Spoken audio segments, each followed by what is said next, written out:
Hi everyone, we're here today with Carmen Gerasolo with Edenshaw. We're here to talk about a new exciting condo development in Mississauga, ALBA Condos by Edenshaw. Thank you for having us. Thank you for having me. In this video, we'll get into the building, the location, the amenities, and I think that's all important. We could talk about it all that we want. Yeah. But I truly believe that you need the right brand to put everything together, and that brand is Edenshaw. If you wouldn't mind telling our viewers a little bit about yourselves, your track record. So Edenshaw as a company has been around for a decade or so. We're known for some of our buildings in the city, Chaz being one of them. It was down in the Yorkville area, very well-received, award-winning high-rise condo. And we're currently doing a lot of development here in the south part of Mississauga, in the Port Credit, South Mississauga core area. Last year we launched a project called Westport, which was it was a great success and sold out quite quickly.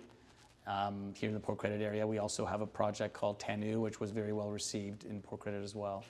And we have a big pipeline of product coming out over the next few years, well over 1,500 units that will be spread out around the GTA, but primarily here in Mississauga, ALBA being one of them. Awesome. Yeah, so home-based builder here in Mississauga. Offices are actually down the street here in Port Credit. We're Port Credit people. I'm born and raised here. The owner of the company lives right behind where we are right now in the Mineola part of Port Credit. Our office is here, our sales center is here, our staff, almost 60% of our staff are Port Credit residents or South Mississauga residents. So this is our community. We're really proud to be developing in this community, and for that reason, we make a conscious effort to do our best on designing, developing, and constructing these buildings, because we have to live with them, and we know the people personally that are buying them. All right, perfect. So let's get into ALBA, a new dawn location here, Ontario, and Fairview. Tell us a little bit more about that. Why Fairview here, Ontario? So I oversee acquisitions for the company, and we're constantly tracking where infrastructure development is going. There's a lot of money, billions of dollars in infrastructure spending that is strategically placed throughout the GTA. Metrolinx, the authority that oversees transit here in Mississauga and the GTA, is constructing the Hurontario LRT, Hurontario being the major artery that's north-south bound in Mississauga, connecting the lake up to the 401 and the downtown city core where Square One is. So understanding that that's where the infrastructure is being developed, along with the fact that there's a Port Credit GO station on the lakeshore line at the bottom of Hurontario. There's a Cooksville GO station midway up on Hurontario. It was strategic from our perspective to acquire a site that was just south of Burnhamthorpe in that area where the mobility hub is being renewed. So, ALBA is, in our opinion, going to be a beautiful building with great amenities, but the location is we feel is the most, is probably the best connected, most connected from a transportation standpoint and even from a walkability standpoint building in the core of Mississauga. The fact that it's just south of Burnhamthorpe gives you more of a residential feel as opposed to being in the core where you see the commercial buildings, the roofs of all the commercial buildings. Right. Here we have a lot more views of the south residential low-rise parks and homes. So strategically, it's right on Hurontario in the sense that you can walk out the front door and you have the LRT stop right there, and you don't have to get into a car, you can walk.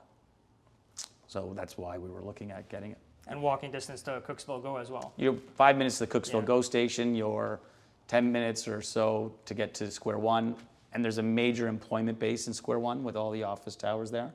So really, from a livability standpoint, you can walk where you have to walk to, but also you're connected with all the major roadways there as well. So I think it's going to be a great location.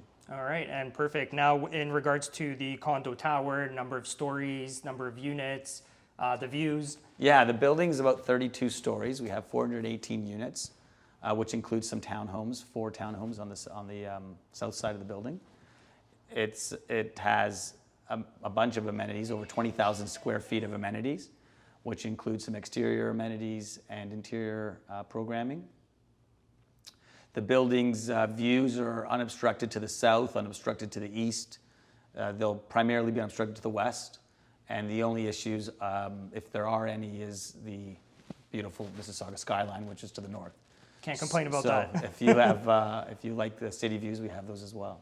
All right, so we touched on amenities. Edenshaw Elevated, that's right behind us over here. That's a signature offering, a fully integrated tech. Yeah, in all of our buildings, we made it so that it's standard to have smart home and smart home technologies throughout the building itself. So the type of technology where when you're driving your car up to the public parking garage, it recognizes your license plate. It will automatically open the door. When you're in your suite, whether on your mobile phone or on the display pad that's in your suite, you can control all the building systems, all your unit systems. You can see if you have a parcel delivery or if someone's trying to get buzzed up and have video contact. So the building is, the units are smart connected, and it's all inclusive in the unit. And we make that a standard in all of our buildings.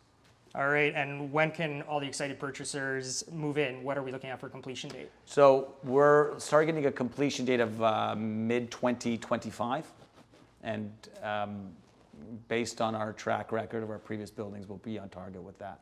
All right, awesome. And then do you have a date set for groundbreaking, anything like that? No, we're not gonna, we can't commit to anything like that yet. Okay. We're going through the sales process, as you know, in the next few weeks. And we'll get more clarity onto that timeline in the coming months. All right, Carmen, for all our investor clients, condo market outlook, what do you think? Where do you think the market's headed?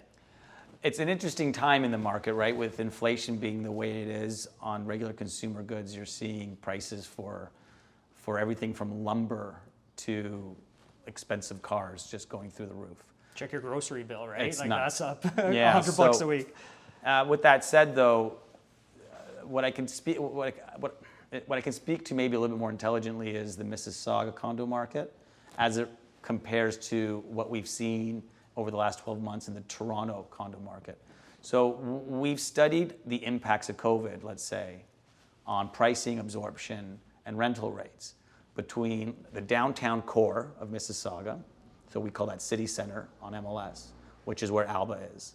And we compared what happened in the last 12 months at city center to what's going on, or what happened over the last 12 months at the Bay Street corridor, the core of Toronto.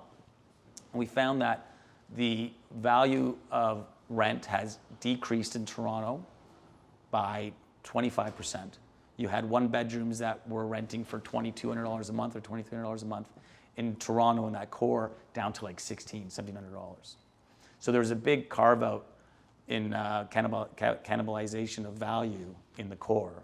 And that might speak to the fact that there's a more transient tenant base in the core, students, people that are working in service industry, that once the jobs were kind of temporarily put on hold or were able to go remote, they decided to move out. And when you compare that to what was happening in the downtown core of Mississauga, rents didn't collapse at all. I think that rates were around 5%. So if you were a landlord holding condo units in the city center or Port Credit or somewhere in South Mississauga, most of your tenants didn't leave. And if they did, you were able to re-rent and absorb it at a very close number to what ask was. Pretty much 5% was the only decrease. So, where is the market going? I think it's going up, obviously. Immigration has a lot to do with what's going to be happening in the near term. But generally speaking, I think that we're finding a trend of people moving around the GTA by something that's connected to transit. And as long as you're close to higher order transit like ALBA is, you're going to find that your investment will probably be insulated from the ebbs and flows of the marketplace, especially from the rental perspective and from the overall value perspective. So you have to keep it tight when it comes to investing close to public transit and walkability to public transit. Awesome. Yeah, and the economy is just reopening. You mentioned that immigration is only set to return. So, and there's a short supply of new housing as well, right? I don't think developers are building enough. Well, there's the classic arguments that you'll see about general housing supply across all sectors, whether it's condo or low rise, and those debates will continue. I think that demand is still outpacing supply throughout the GTA, and it will be for a while now. So that generally speaks to what I care about when it comes to investing is absorption, right? So if I'm selling a condo or if I'm selling a house, whether it's my own house or an investment house, is it going to be sold? Is it going to be absorbed quickly? I don't want it sitting on the market for a year, right? And the same thing for rental. And what matters, I think, with that demand outpacing supply is that you're going to have good absorption if you're investing in the right areas. Awesome. All right, Carm. Well, I appreciate you taking the time today. I know you're a busy guy, so I'll let you get back at it. And we're really excited to get started with ALBA. Thank you.